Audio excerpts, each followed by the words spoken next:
नमो निवासी मल्ला जोहार, मां कुंदरगढ़ी महामाया माई और देवगढ़ महादेव की इस पावन धरती पर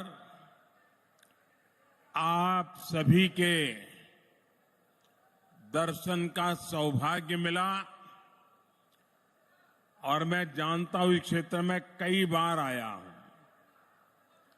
सुबह के समय इतनी बड़ी रैली करना और इतनी बड़ी तादाद में लोगों का आना, ये अपने आप में मेरे मन को, हृदय को छू देने वाली घटना है। मैं आपका सर झुका करके जितना धन्यवाद करूं, जितना आभार व्यक्त करूं, वो कम है। मैं पीछे देख रहा हूं, ये पंडाल कम पड़ गया है, भीड़ पीछे आ ही रही है, अभी भी आ रही है। क्या कमाल कर दिया है आज आप लोगों ने।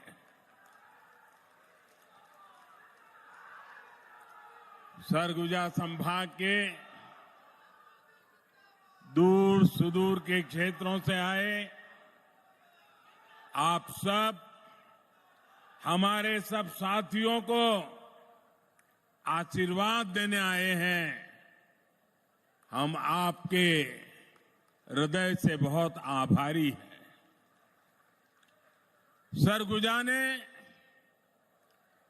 दिलीप सिंह जुदेव जी जैसा समर्पित नेतृत्व दिया था।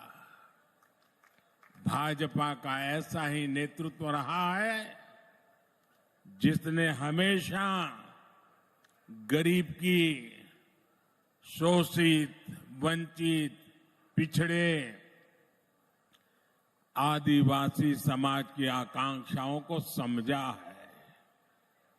भाजपा ने ही अटल जी के नेतृत्व में आप सभी के साथ मिलकर के छत्तीसगढ़ का निर्माण किया था। याद है ना? याद है कि भूल गए हो? जरा हाथ ऊपर करके बताइए, याद है? ये छत्तीसगढ़ अटल जी ने बनाया था, याद है? और इसलिए आज पूरा छत्तीसगढ़ कह रहा है भाजपा ने बनाया है, भाजपा ही संवारेगी। आज हर तरफ एक ही गूंज है, भाजपा आवत है। भाजपा, भाजपा, भाजपा। साथियों, आज छत्तीसगढ़ में पहले चरण का चुनाव भी हो रहा है और अब तक जो मुझे खबर मिली है, बड़े उत्साह उमंग के साथ भारी मतदान हो रहा है। सभी मतदाताओं से मेरी अपील है कि बिना डरे, बिना हिचके मतदान अवश्य करें। ये लोकतंत्र का उत्सव है, हर नागरिक का उत्सव है। ये छत्तीसगढ़ के नए भविष्य के निर्माण का उत्सव है। इसलिए ज्यादा से ज्यादा संख्या में वोट डालकर आपको छत्तीसगढ़ में एक मजबूत सरकार बनानी है। साथियों, भारत में हमारे आदिवासी भाई बहनों की आबादी 9-10 करोड़ के आसपास है, लेकिन आजादी के बाद दशकों तक कांग्रेस के लिए आदिवासियों का कोई वजूद ही नहीं था। उन्हें उनके नसीब पे छोड़ दिया था। कांग्रेस ने कभी आपकी चिंता नहीं की, आपके बच्चों के बारे में नहीं सोचा, जबकि भाजपा ने हमेशा आदिवासी कल्याण को सर्वोच्च प्राथमिकता दी है। क्या कभी आपने भी सोचा था कि आदिवासी परिवार से निकली, गांव जंगलों में पैदा हुई, गरीब घर में पैदा हुई एक आदिवासी बेटी देश की राष्ट्रपति बनेगी? आपको गर्व हो रहा है कि नहीं हो रहा है? हर किसी को गर्व हो रहा है कि नहीं हो रहा है? कांग्रेस ने उन्हें रोकने की, उनके अपमान की इतनी कोशिश की आप कल्पना नहीं कर सकते हैं। लेकिन आदिवासी समाज की बहनों को ये सम्मान भाजपा ने ही दिया है। साथियों, जब केंद्र में कांग्रेस की सरकार थी तो उसे लगता था कि आदिवासियों के लिए पैसे खर्च करना मतलब गड्ढे में पैसे डालना, बर्बाद करना, यही उनकी सोच थी। लेकिन भाजपा ने जब भी आदिवासी हितों की बात आई, सरकार का खजाना खोल दिया, तिजोरी खोल दी। दोस्तों, भाजपा ने आदिवासी समाज के लिए केंद्र सरकार का बजट, ये याद रखना भाइयों, याद रखोगे? ऐसे नहीं हाथ ऊपर करके बताइए, याद रखोगे? पक्का रखोगे?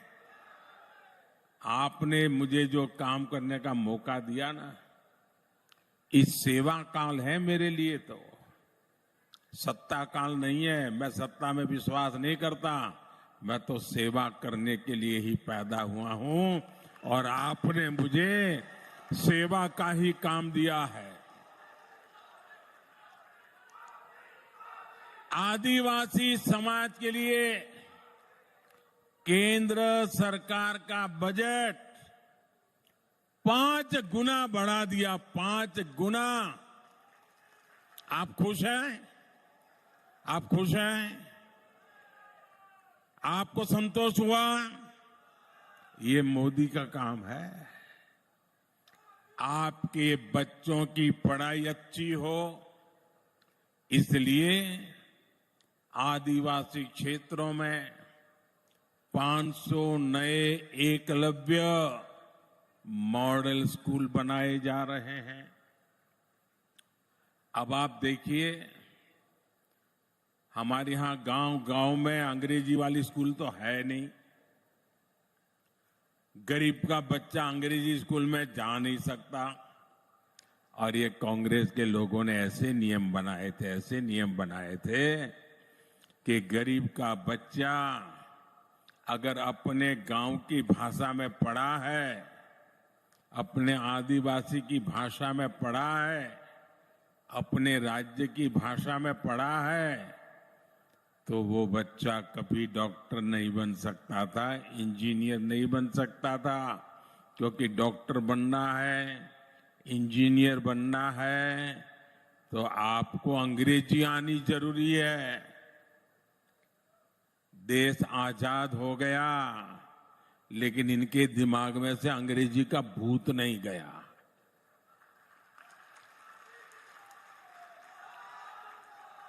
मुझे बताइए भाई, आप किसी डॉक्टर के पास जाते हो, आपके पेट में दर्द हो रहा है, सर पे दर्द हो रहा है, सीने में दर्द हो रहा है, पांव में दर्द हो रहा है, तो क्या डॉक्टर आपको अंग्रेजी में पूछता है क्या? आपकी भाषा में पूछता है कि नहीं पूछता है? आप अपनी भाषा में बताते हैं तो वो समझता है कि नहीं समझता है? तो फिर डॉक्टर बनने के लिए अंग्रेजी जरूरी है क्या? इंजीनियर बनने के लिए अंग्रेजी जरूरी है क्या? ये मोदी है जिसको आपकी तकलीफ का पता है, और इसलिए मैंने तय किया अब गरीब माँ का बच्चा भी डॉक्टर बनेगा, इंजीनियर बनेगा। जिस भाषा में वो पढ़ता है उसी भाषा में डॉक्टर बनेगा, उसी भाषा में इंजीनियर बनेगा।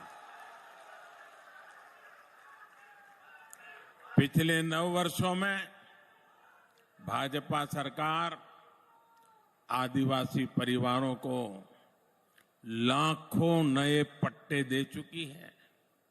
9 साल पहले तक जहां 23,000 सामुदायिक पट्टे दिए गए थे, सामुदायिक पट्टे, वहीं हमने 80,000 से अधिक नए सामुदायिक पट्टे दिए हैं। और इसीलिए हर छत्तीसगढ़ी एक ही बात कहता है, भाजपा आवत है, भाजपा, भाजपा। इसलिए सरगुजा ने भी हुंकार भरी है, अब की बार,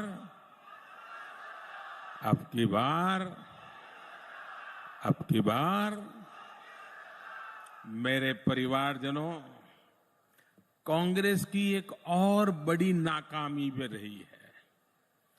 जब जब कांग्रेस सरकार में आती है तब तब देश में आतंकवादियों और नक्सलियों के हौसले बढ़ जाते हैं। जहां भी देखो इधर कभी बम फूटने की खबर आती है, कभी उधर बम फूटने की खबर आती है, कभी यहां मार दिया काट दिया की खबर आती है, कभी यहां मार दिया काट दिया की खबर आती थी। जिस जिस राज्य में कांग्रेस सत्ता में होती है वहां अपराध का, लूटपाट का राज ही चलता है। कांग्रेस सरकार नक्सल हिंसा को काबू करने में असफल रही है। बीते कुछ समय में भाजपा के अनेक कार्यकर्ताओं को हमसे छीना गया है। अभी भी कुछ दिन पहले हमारे एक साथी को गोली मार करके उसकी जीवन तबाह कर दिया। इसलिए भाइयों बहनों, क्या ये बम बंदूक के साए में जीना है क्या? ये बम बंदूक के साए में जीना है क्या? कितना ही पैसा क्यों न हो, बेटा शाम को घर न लौटे और बेटे की लाश घर पे आए, उन पैसों का क्या करेंगे हम लोग? और इसलिए भाइयों बहनों, हर किसी की सुरक्षा बहुत जरूरी है, और इसलिए कांग्रेस को हटाना उतना ही जरूरी है। हटाओगे? बिल्कुल साफ कर दोगे? हर कोने में से हटाओगे? हर पोलिंग बूथ में से हटाओगे? पक्का हटाओगे? जरा पीछे वाले हाथ ऊपर करके बताइए, हटाओगे? हर पोलिंग बूथ में से हटाओगे? यहां सरगुजा संभाग में कानून व्यवस्था की क्या स्थिति है, ये आप अच्छी तरह जानते हैं। कांग्रेस सरकार में सरगुजा क्षेत्र में मानव तस्करी और नशे का कारोबार बेतहाशा बढ़ गया है। यहां बहनों बेटियों को अपराधी निशाना बना रहे हैं। हमारे आदिवासी परिवारों की, गरीब परिवारों की अनेक बच्चियां गायब हुई हैं। बेटियां कहां गई, इसका कांग्रेस के नेताओं के पास कोई जवाब नहीं है। यहां कांग्रेस द्वारा वोट के लिए अवैध घुसपैठियों को बढ़ावा दिया जा रहा है, आदिवासियों की जमीन छीनी जा रही है। कांग्रेस की तुष्टीकरण की नीति के कारण यहां तीज त्योहार मनाना तक मुश्किल हो गया है। इसलिए पूरे सरगुजा से एक ही आवाज आ रही है, बच्चा बच्चा एक ही बात बोल रहा है, माता बहनें एक ही बात बोल रहे हैं, गांव हो या शहर हो, हर कोई एक ही बात कह रहा है, औ नहीं सही वो,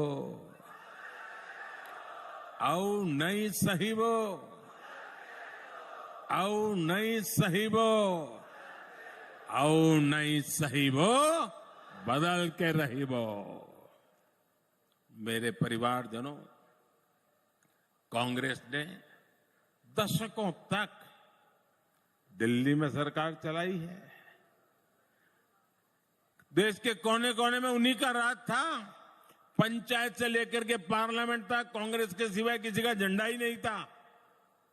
लेकिन कांग्रेस ने हमेशा गरीबों को सिर्फ झूठे नारे दिए। अगर आज मेरे 10 साल के सेवा काल में इतना काम हो सकता है, तो उनको तो 5-5, 6-6 दशक मिले थे। वो कर सकते थे कि नहीं कर सकते थे? लेकिन उनको अपने जेब भरना, घर भरने के सिवा कोई काम ही नहीं था। 5 दशक से कांग्रेस बोल रही है कि गरीबी हटाएंगे। 50 साल से क्या बोल रहे हैं? गरीबी हटाएंगे। तो फिर कब तक ये गाना गाते रहोगे? कहीं से तो हटाओ। गरीबी हटाएंगे कहते कहते कांग्रेस के नेता खुद हर साल और अमीर होते जा रहे हैं। पहले साइकिल पे चलते थे, अब बड़ी बड़ी गाड़ियां लेकर के घूम रहे हैं। जबकि ये भाजपा सरकार है जो गरीबी हटाने के लिए पूरी ईमानदारी से काम कर रही है। आपका ये मोदी गरीबी से ही निकल करके आया है। एक गरीब के बेटे को आपने यहां तक पहुंचाया है। मैं गरीब का दर्द भली भांति समझ सकता हूं, क्योंकि मैंने गरीबी को जिया है। मैंने गरीबी को भाषण में नहीं सुना है, अखबार में नहीं पढ़ा है, किताबों में नहीं पढ़ा है। मैं गरीबी झेल करके आया हूं। जब कोरोना का संकट आया तो सारी दुनिया मौत से मुकाबला कर रही थी। दुनिया का कोई देश नहीं था जो लोग जिंदगी बचाने के लिए जूझते न हो। सारा दुनिया का जीवन ठप हो गया था। हमारा देश भी बचा नहीं था। और तब जाकर के मैंने तय किया था, मुसीबत बहुत बड़ी है। दिन रात दौड़ूंगा, जागूंगा, मेरे देश को बचाऊंगा, मेरे देश के लोगों को बचाऊंगा। याद कीजिए वो संकट के दिन, याद कीजिए अपने रिश्तेदार भी घर तक आने के लिए हिम्मत नहीं करते थे। उस समय ये मोदी दिन रात आपके लिए दौड़ता था, काम करता था। मैं सोचता था बाहर कारोबार नहीं है, लोग घर के बाहर जा नहीं पा रहे हैं, मेरे आदिवासी बच्चों का क्या होगा, मेरे गरीब बच्चों का क्या होगा। क्या मेरे देश में मेरा गरीब का बच्चा भूखा सो जाएगा? मेरे आदिवासी का बेटा बेटी भूखे सो जाएंगे? मैंने उसी दिन तय कर लिया था, सरकार के भंडार खोल दूंगा, लेकिन गरीब का चूल्हा बुझने नहीं दूंगा। अनाज के भंडार खोल दिए थे। इतना लंबा समय हो गया, आज भी गरीब को मुफ्त राशन मिल रहा है। 80 करोड़ गरीबों को मुफ्त राशन मिल रहा है ताकि उनका चूल्हा जलता रहे। भाइयों बहनों, मुझे मेरे देशवासियों ने इतने आशीर्वाद दिए और जब गरीब के पेट में अन्न जाता है ना, गरीब का बच्चा जब भूखा नहीं सोता है ना, तो उसके आशीर्वाद हमारी जमीन पर भी नजर आते हैं, हमारी फसल में भी नजर आते हैं और हमारा किसान भी पैदावार ज्यादा करता है। और इसलिए मोदी ने एक बहुत बड़ा फैसला किया है, बहुत बड़ा फैसला किया है। मैंने निश्चय कर लिया है और ये मोदी की गारंटी है। ये योजना यूं तो दिसंबर में पूरी होने वाली थी। 80 करोड़ परिवारों को जो आज अनाज मिलता है वो दिसंबर में पूरा हो जाने वाला था, लेकिन ये आपका बेटा आपके लिए ही जीता है और इसलिए हमने तय किया है आने वाले 5 वर्ष के लिए उन सभी परिवारों को मुफ्त में राशन मिलेगा। आपके मोबाइल की लाइट चालू करके गरीबों के कल्याण के लिए आपके मोबाइल फोन की फ्लैश लाइट चालू कीजिए। गरीबों के कल्याण के लिए आपके मोबाइल की फ्लैश लाइट चालू करिए। सब लोग अपना मोबाइल निकालिए। ये गरीबों के कल्याण का निर्णय है।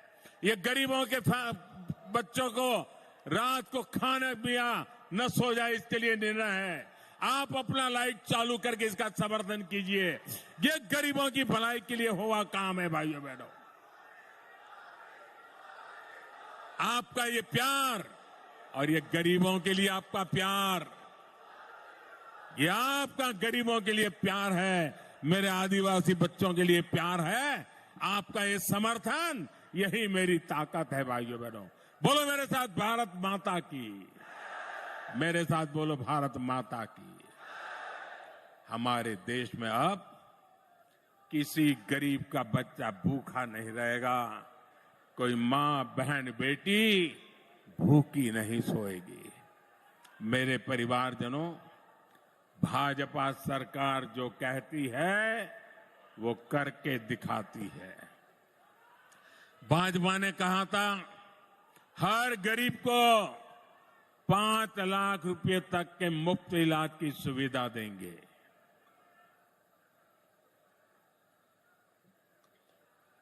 भाजपा ने कहा था हर घर में शौचालय बनाएंगे। भाजपा ने कहा था हर गरीब के घर में उज्ज्वला का गैस कनेक्शन देंगे। भाजपा ने कहा था महिला आरक्षण का कानून बनाकर दिखाएंगे। भाजपा ने कहा था 3 तलाक के खिलाफ कानून बनाएंगे। हमने ये सारी गारंटी पूरी कर दी भाई, सारी गारंटी पूरी किया कि नहीं किया? किया कि नहीं किया? यही तो मोदी की गारंटी होती है। और भाजपा ने कहा था अयोध्या में भव्य राम मंदिर बनवाएंगे।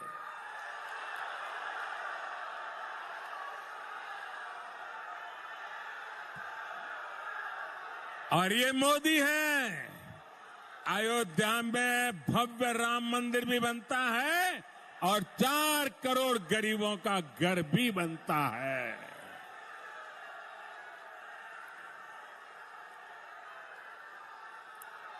प्रभु श्री राम के ननिहाल, ये तो प्रभु श्री राम का ननिहाल है और आपके लिए तो ये कई गुना अधिक खुशी का पल है।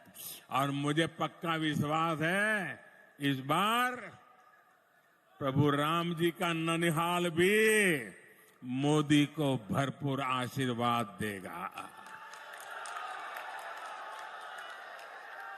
साथियों, मोदी ने गरीब, दलित, पिछड़े और आदिवासी परिवारों को उनका पक्का घर देने की गारंटी दी है। देश में 4 करोड़ से अधिक परिवारों को इस गारंटी का फायदा मिल चुका है। लेकिन छत्तीसगढ़ में कांग्रेस की सरकार गरीबों को पक्के घर नहीं मिलने दे रही है। मैं जोर लगाता रहा, समझाता रहा, लेकिन वो नहीं किया। अब मैं आपको कहता हूं कि अब कांग्रेस की विदाई पक्की है, आपका घर भी पक्का है। आपके पास अभी तक पक्का आवास नहीं है, आप लिख लीजिए मोदी की गारंटी। यहां भाजपा सरकार बनते ही फिर से मेरा काम शुरू हो जाएगा, आपको पक्का घर दे करके रहने वाला। और यही तो मोदी की गारंटी है। विशेष रूप से मैं अपनी बहनों बेटियों को बताना चाहता हूं, ये घर बनता है लाखों रुपयों का, लेकिन अब पहले हमें मालूम हमारे समाज में कैसी व्यवस्था थी। घर है तो पिता के नाम पे या पति के नाम पे, दुकान है तो पति के नाम पे या बेटे के नाम पर, खेत है तो पति के नाम पे या बेटे के नाम पर, गाड़ी लाए तो पति के नाम पर, बेटी के नाम पर कुछ नहीं, महिला के नाम पर कुछ है ही नहीं। सब कुछ या तो पति के नाम पर या तो बेटे के नाम पर।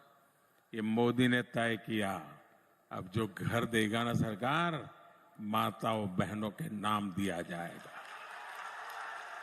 मालिक मेरी माताएं बहनें बनेगी।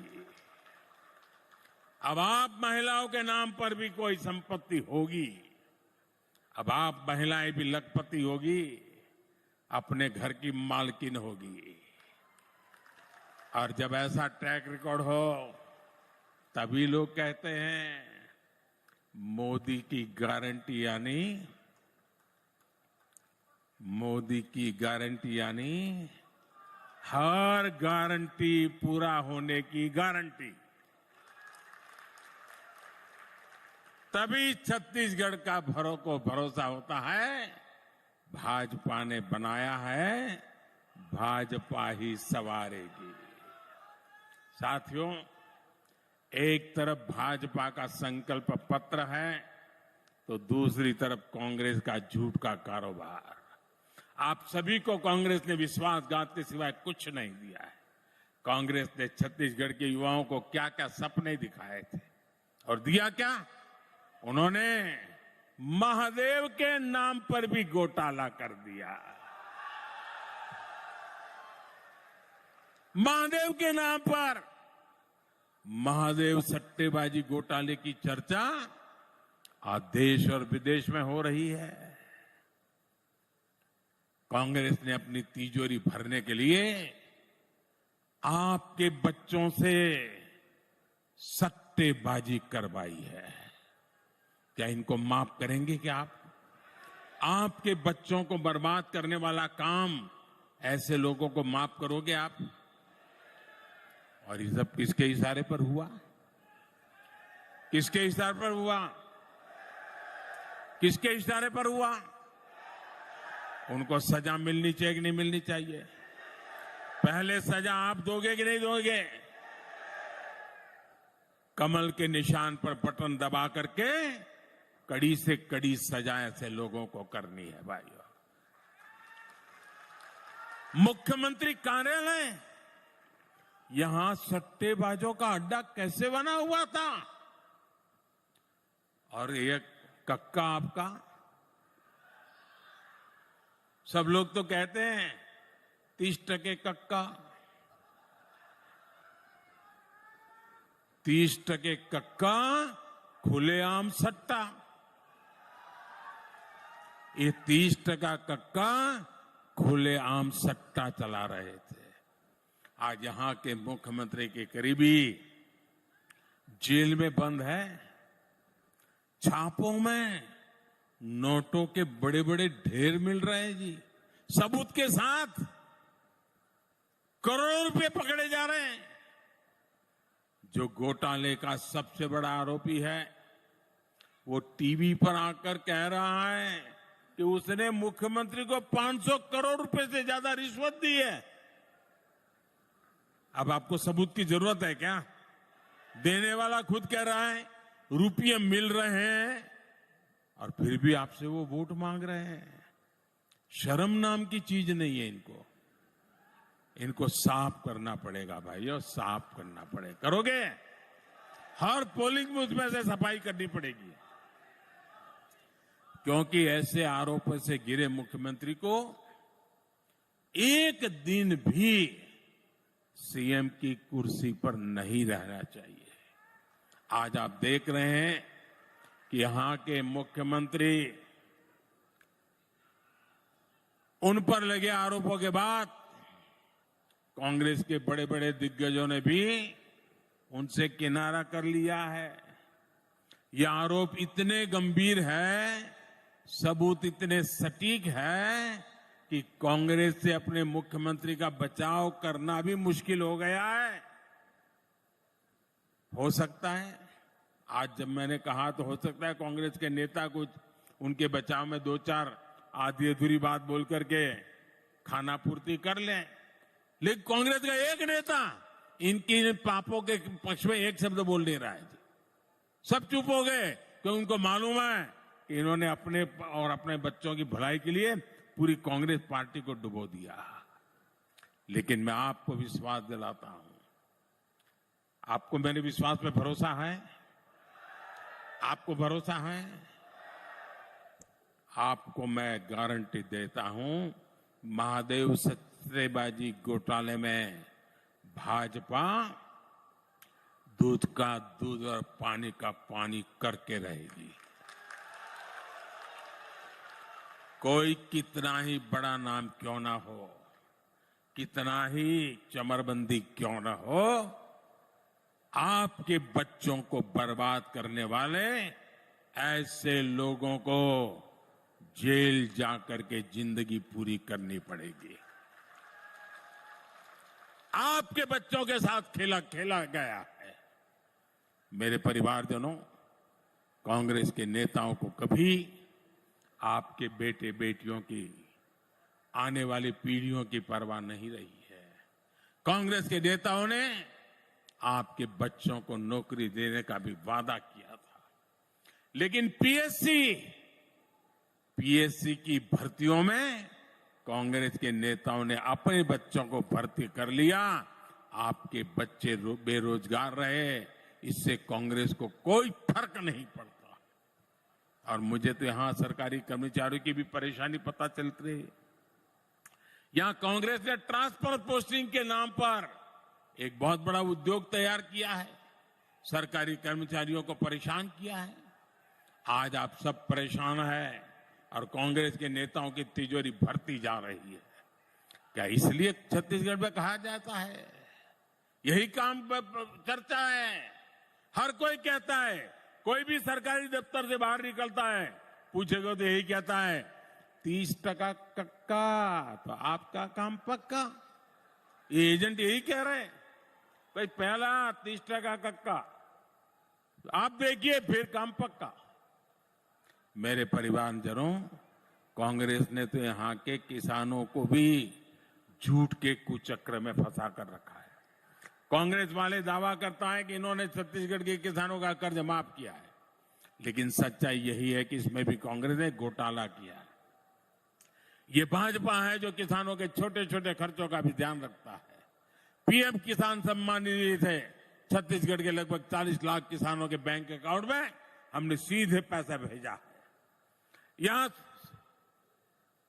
सूरजपुर जिले के भी 1.25 लाख से ज्यादा किसानों के बैंक खातों में 250 करोड़ रुपए से ज्यादा भेजे गए हैं।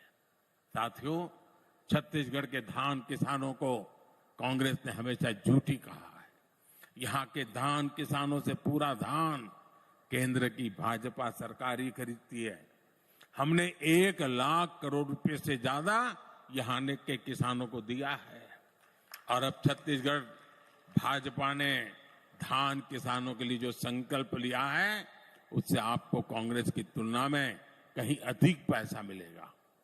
मक्का किसानों, कोदो कुटकी, दलहन तिलहन किसानों को भी भाजपा और अधिक लाभ देगी।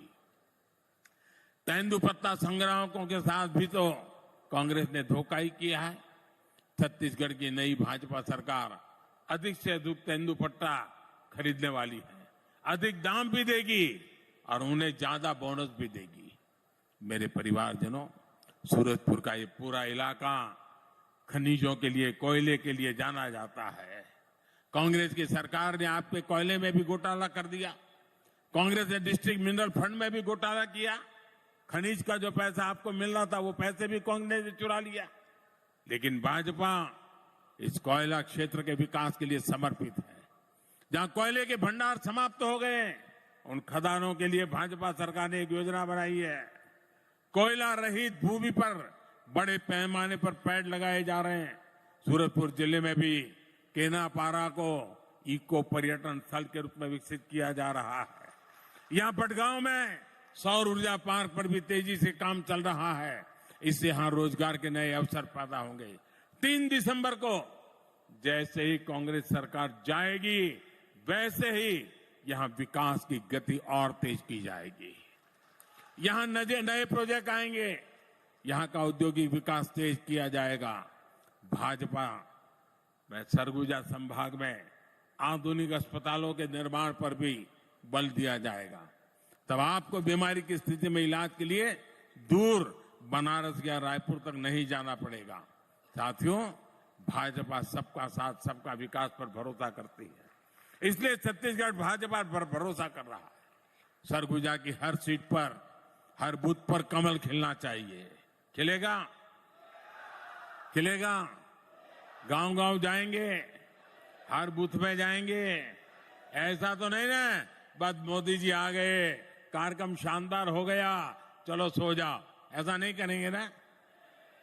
पक्का काम करेंगे, घर घर जाएंगे, हर पोलिंग बूथ को जिताएंगे। जरा हाथ ऊपर करके वादा करो, करेंगे? पक्का करोगे? अच्छा, ये तो आप भाजपा का काम करोगे, मेरा काम करोगे? मेरा खुद का काम। क्यों ठंडे हो गए भाई? भाजपा का तो करोगे, मोदी का नहीं करोगे? जरा हाथ ऊपर करके बताइए, करोगे? पक्का करोगे? ये मेरा काम है, लेकिन करना पड़ेगा। देखिए, आप यहां से जाने के बाद अपने गांव जाए, लोगों के घरों में जाए और उनको कहना कि हमारे मोदी जी अपने सरगुजा इलाके में आए थे और मोदी जी ने आपको जोहार कहा है। इतना कह देंगे, हर किसी को कह देंगे, मेरी इतनी बात पहुंचा देंगे, मोदी जी आए थे, आपको जोहार कहा है, कह देंगे। देखिए, चुनाव तो आप जीतने वाले हैं। मैं यहां आप चुनाव प्रचार करने नहीं आया हूं। मैं तो यहां आपको 3 दिसंबर को चुनाव नतीजे के बाद भाजपा सरकार बनेगी, मुख्यमंत्री का शपथ का निमंत्रण देने आया हूं। भाजपा सरकार के शपथ समारोह का निमंत्रण देने आया हूं। आप सबको आना है, आओगे ना? अपने बूथ में कमल लाना है और फिर वहां आना है। बोलो मेरे साथ, भारत माता की, भारत माता की, भारत माता की। बहुत बहुत धन्यवाद।